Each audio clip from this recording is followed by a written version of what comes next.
Viva Bem está de volta e eu continuo conversando com a psicóloga Caroline Gregório sobre acidentes com crianças. Bom, Caroline, a gente pontuou aqui vários tipos de acidentes, o que pode ser evitado, mas eu queria chamar um dos vídeos que está aí bombando na internet para a gente comentar um pouco a respeito, porque a gente percebe que é um vídeo onde a criança fica sozinha numa situação de risco por cerca de 3 minutos. Então, seria evitável mesmo, né, se tivesse um adulto por perto, percebendo aquele instante. Vamos conferir o vídeo, por favor? Olha lá, mostra a criança em volta de uma piscina, né? A gente percebe que é uma câmera de monitoramento de um prédio, provavelmente. E ali ela fica desbravando esse ambiente da piscina, sobe, volta. Aí eu pergunto, onde estava esse adulto? Essa criança é um bebê, né? Que deve ter 1 ano e pouco, talvez 2. É muito tempo, né, Caroline? É muito tempo. E realmente, assim, os pais demoraram bastante para perceber a falta dele. Pois Provavelmente ele mora aí ou estava passeando na casa de alguém. Mas então, criança, Paloma, uma das dicas que a gente dá. Criança, quando fica em silêncio, certamente tem alguma coisa errada. Porque criança é agitada por natureza. Sim. Eles têm muita energia. Então, quando ficou calado... Olha lá, olha lá, caiu.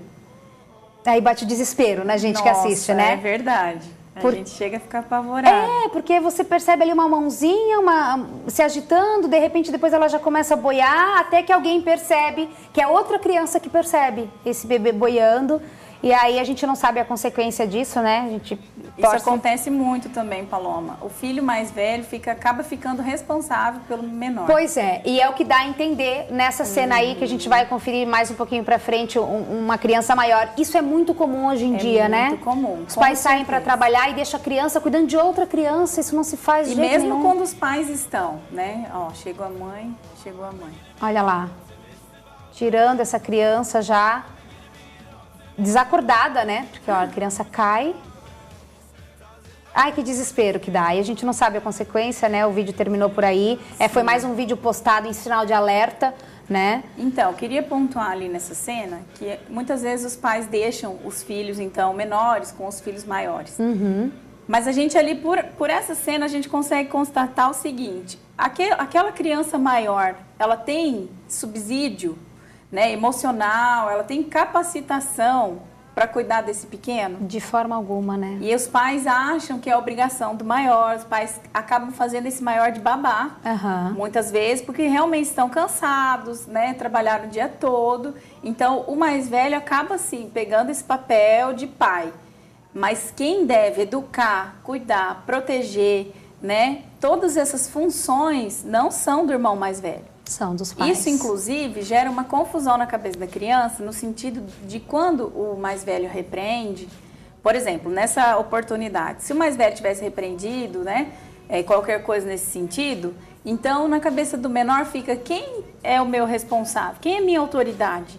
É o meu irmão? São os meus pais? Quem que fala mais alto comigo? Quem que me orienta? Sim, fica perdido, né? Isso não é função dos filhos, isso é função dos pais. Você falou nesse ponto que eu acho super importante. Às vezes o irmão mais velho, muitas vezes a menina, né, que já tem esse lado de cuidar, quando tem um irmãozinho menino. Um instinto materno, parece, né? Aí todo mundo fala: ai, olha como ela cuida do mano, como ela cuida do irmãozinho.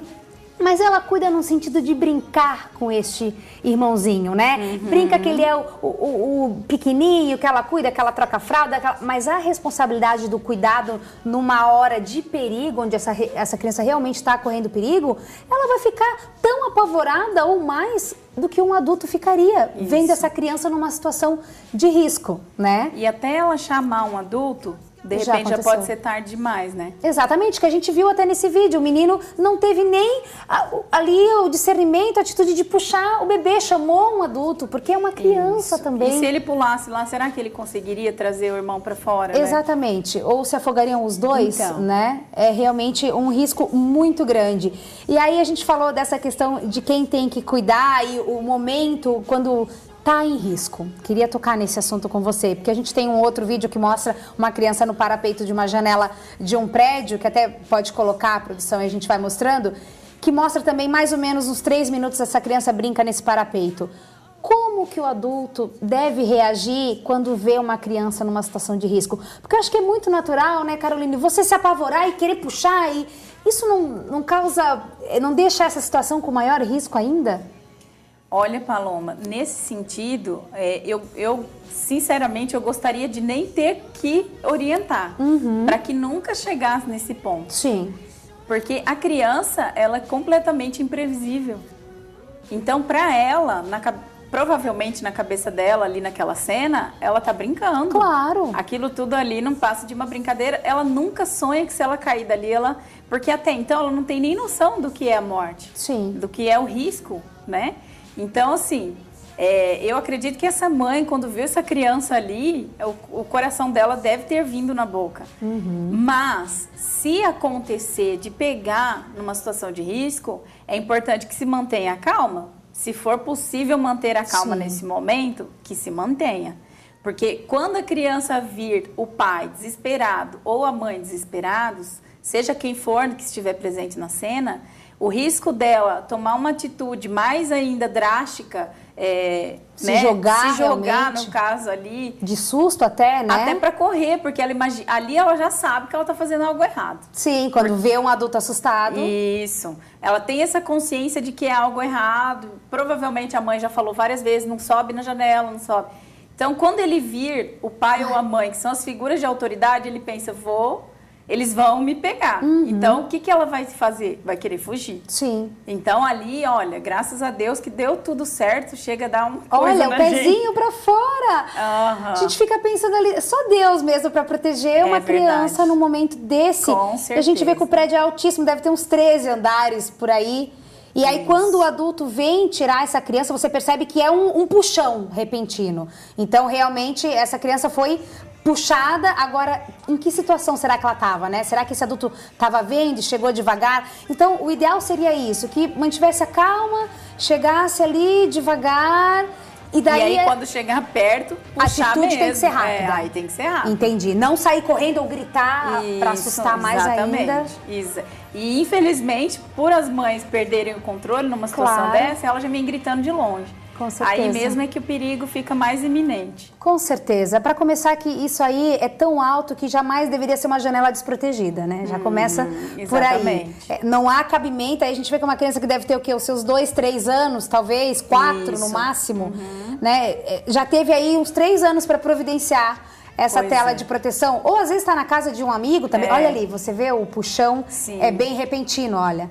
Às vezes está passeando, né, na casa de um amigo que não tem criança pequena, pode ser, a gente não está julgando aqui, mas é o perigo, o quanto um descuido mínimo pode ser fatal, né? Com certeza.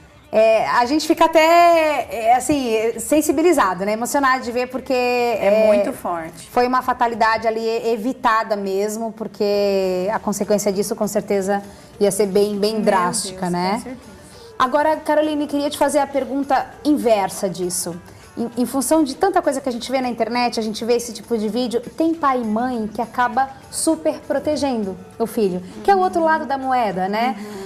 O filho tá ali correndo tanto risco no mundo que a gente vive hoje, com esse acesso a tudo, como você falou, essa criança que é dada como hiperativa e tal. É prejudicial também a essa criança esse excesso de proteção? Meu filho não sai, meu filho não brinca aqui, meu filho não faz aquilo, meu filho não brinca nem na areia porque pode pegar uma doença. Esse excesso de proteção também faz dessa criança ter um desenvolvimento errado também, ou não? Olha, Paloma, certamente. Porque a criança, por mais que ela precise, sim, ser protegida, mas esse excesso de proteção vai gerar um filho frágil emocionalmente. Então, hoje, o que a gente tem visto? Pessoas cada vez mais fragilizadas emocionalmente, mais fragilizadas em todos os sentidos da vida, em todas as áreas, na área profissional, na área emocional, os casamentos, né? Enfim, os relacionamentos que não são mais tão duradouros, porque as pessoas estão acostumadas a terem tudo o que querem. Então, essa criança super protegida, é bem provável que ela vai ter tudo o que ela quer. Nada vai ser negado para essa criança. E aí ela acaba desenvolvendo essa noção de que ele é dono do mundo. E de que o mundo tem que fazer tudo o que ele quer, porque ele não sabe o que é não. Ele nunca nunca teve limites. Então, para ele, as pessoas são meras providenciadoras dos seus desejos. Sim. Né? Ela acaba tratando as pessoas como suas provedoras e não como pessoas que também precisam de uma troca. Sim. Essa criança vai se tornar uma criança mimada, super protegida, uma criança que vai ser de difícil relacionamento na escola. Né? Já desde a infância a gente já começa a perceber crianças que têm baixa tolerância à frustração. Né? Na clínica a gente atende, né, no consultório, e a gente tem algumas técnicas onde a gente verifica se essa criança ela está de forma adequada ao ambiente, né? Quais são os estímulos que ela recebe, de que forma ela lida com esses estímulos. Né? A gente percebe frequentemente crianças que têm uma tolerância baixíssima à frustração. Então, através das nossas técnicas, a gente percebe que a criança não aceita perder, ela não aceita o não, ela não aceita que você contrarie, né? Ela já faz birra, ela já faz manha, ela já quer parar o jogo, ela quer parar a atividade, ela quer ir embora, ela começa a chorar, porque é bem provável que ela não lide com isso com frequência. Porque uma criança que está adequada nesse sentido, que tem sim o sim e que tem sim o não, né, que é uma criança que sabe lidar com esses dois momentos da vida, que a gente percebe que na fase adulta a gente vai lidar tanto com o ganhar quanto com o perder. Exato. Ninguém ganha sempre. E pessoas que não sabem perder, que não sabem admitir o tempo, né, a derrota, essas pessoas são de difícil relacionamento, né? Exato. Perfeito. Você pontuou muito bem isso, porque realmente a gente não pode nem exagerar no excesso de segurança e nem deixar fazer o que quer. Acho que a receitinha é bem o que você falou, criança em silêncio. Presta atenção, mas também deixa ela curtir, ela brincar, ela desbravar esse mundo e tome as providências necessárias para prevenir um acidente. Não é exagerando na proteção que vai proibir, né? Eu penso assim, na vida, equilíbrio e prevenção. Perfeito. Então, se você trabalha com equilíbrio e prevenção, é bem provável que tudo te vá bem. Com certeza. Obrigada, Caroline. Eu que agradeço. Foi um prazer. Quero deixar aqui o contato da Caroline, é o 47-9948-1249, né? Você que deseja aí consultar, ter um atendimento psicológico, a Caroline está aí disponível, esse é o telefone dela. Eu só queria falar daí também que aqui em Itajaí a gente atende na Rua Uruguai 122, o telefone é 3046-5782. Perfeito. E em Balneário a gente atende na Rua 1900, do lado da Avenida Brasil, e o telefone é 3056-6366. Perfeito. Muito obrigada. Volte sempre. Obrigada a você. Um abraço aos telespectadores. Será dado. Bom, nosso programa fica por aqui. Muito obrigada pela sua companhia. Um beijo no coração. Fique com Deus e até a próxima. Tchau, tchau. All this time I was finding myself in a